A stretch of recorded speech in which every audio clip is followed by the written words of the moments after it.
The legend of Bloonies states that once upon a time, a creature had lost its eyes. It spent ages looking for them, taking so long crawling across the floor in search of sight with little help that its knees turned blue in the pursuit. I've never heard of Bloonies until I played MADiSON, which in all honesty turned out to be one of the creepiest things in a horror game that I've seen in quite some time. The short review is that I loved it? ? I guess you can close the video now, but if you want to hear more, then come with me. I promise this ain't gonna take long. I used to do these marathon streams on my Twitch channel called 12 Hours of Scary Shit. Initially born out of a need to fundraise, it evolved into something I did a few times a year, where I basically played horror games for 12 straight hours. That doesn't really seem like a lot given the grind culture of streaming these days, but for me, a person who values a pretty healthy work-life balance immensely and sleep even more so, and furthermore, when I started this, I had 2 jobs. It was a pretty big undertaking. I recall playing the demo for MADiSON during one of these 12-hour marathons a few years ago, and I thought it was interesting enough to earmark it in my brain and return to it a later date, which just so happened to be in August of 2022 when I realized the full game was finally out and ready for me to play. And boy, what an experience it was. MADiSON starts out with you, a protagonist named Luca, locked in a strange room, facing a door and having some kind of an argument with your dad. TV flashing static, lights half on. A struggle has clearly taken place within this room. Now, obviously, you have to find a way out. The narrator is telling you this, which makes it super extra obvious. Once you find your way out of the room, the game pretty much solidifies its mechanics from there. Armed with a camera and your steely wits, you must navigate Luca through a strange house with a sordid history shrouded in mystery, ooh, the rhymes, to figure out the real story behind what exactly happened here, what is haunting you, your family, and this house, and you have to fight with your literal inner demons to finish an old ritual. Most of the time when I'm judging a horror game, I'm pretty much judging it on the atmosphere. All the other stuff kind of is ancillary to the whole thing, so I have to start off by saying that I thought the atmosphere in MADiSON was completely on point. What initially started in the direction of many other horror games that I've played in the past shaped up to be one of the more memorable atmospheric horror experiences that I've endured in quite a while. The environment of the house was really creepy, and the mechanics lended well to that creepy vibe. Some of the puzzles and events are randomly generated, or at least that's what I've heard, and if so, that makes for some unique encounters both for people who are playing it and replaying it, and people who simply like to view the game being played by somebody else. I really like that. However, like a lot of horror games, the puzzles can often stray into the territory of obscure to the point of completely frustrating, and I'm not really sure why that becomes a staple of horror unless it's to add a sprinkle of emotion that ramps up intensity, which I guess that's fine, but like with hide and go seek or jump scares as a mechanic, I sometimes question the logic behind making puzzles feel about as fun as walking barefoot down a dark hallway full of Legos. There was one area in particular that I found to be more frustrating than all of the others, and it was this area where there's a radio in a flooded basement. Wow, what a great idea with some questionable execution. The general idea is that you've got a haunted radio, because of course you do, and you're trying to turn in whatever direction outputs the strongest signal in order to both hear some lore and trigger the next part of the sequence. The signals seem difficult at best to find, and getting it to trigger sometimes, especially for the last part of the sequence, was agonizingly difficult, at least for me, but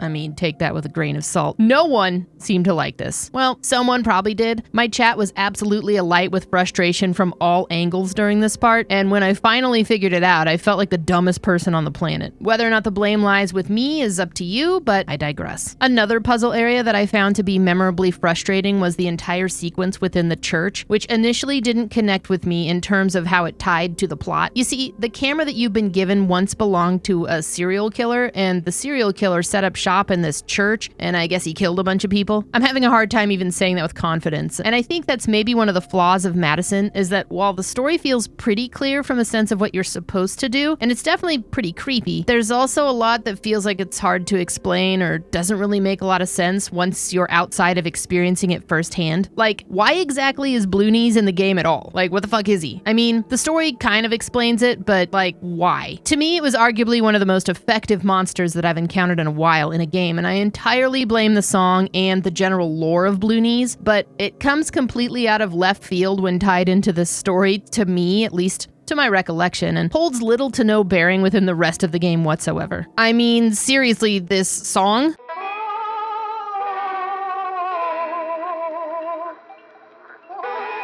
Get Get me away from it. I do like that the game kind of throws you into things with little direction. It's hard to say that this is something every game should do, but with the simple mechanics of MADiSON, it worked pretty well. And apparently, the story that becomes so confusing to me upon reflection is actually something that happens in fragments and is meant for the player to piece together as you move forward. I'm not sure that the execution of that fully landed with me, though I'll admit, I stream a lot of games and it's been a couple of months since I've thought about MADiSON's plot. Again, the simple impression is that you're trying to save Luca from a demonic curse that was put upon him, or more so his lineage, by simply retracing old steps once carried out but never finished. MADiSON's curse was brought on by an otherwise sinister upbringing, which, again, you only get the story in unsorted fragments. I think they're trying to throw in some of the magic and mysticism that PT left horror fans longing for, and to some extent it kinda works. I ultimately have to detach myself from making a ton of sense of the story though, and just have fun with what's on the surface, which is a pretty solid first-person horror experience.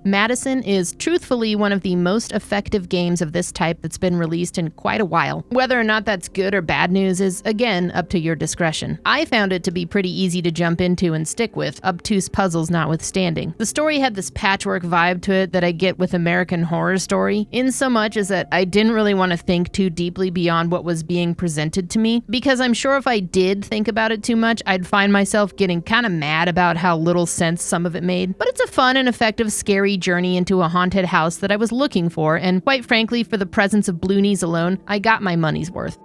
MADiSON is available on PC, PlayStation, Xbox, and Nintendo Switch. Links are below in the description if you want to help support the channel. Also, be sure to check out some of my other opinion videos. I try to at least give my own objective opinions and personal experience on the things that I play on my Twitch channel, because I have this weird view about reviews and preaching to people about whether or not they should or should not buy something based on how I feel. I'd rather share my experience and give you an idea of how I felt about it versus tell you what to do. I don't know, it's kind of softball, but I hope it's enjoyed. Thanks for watching.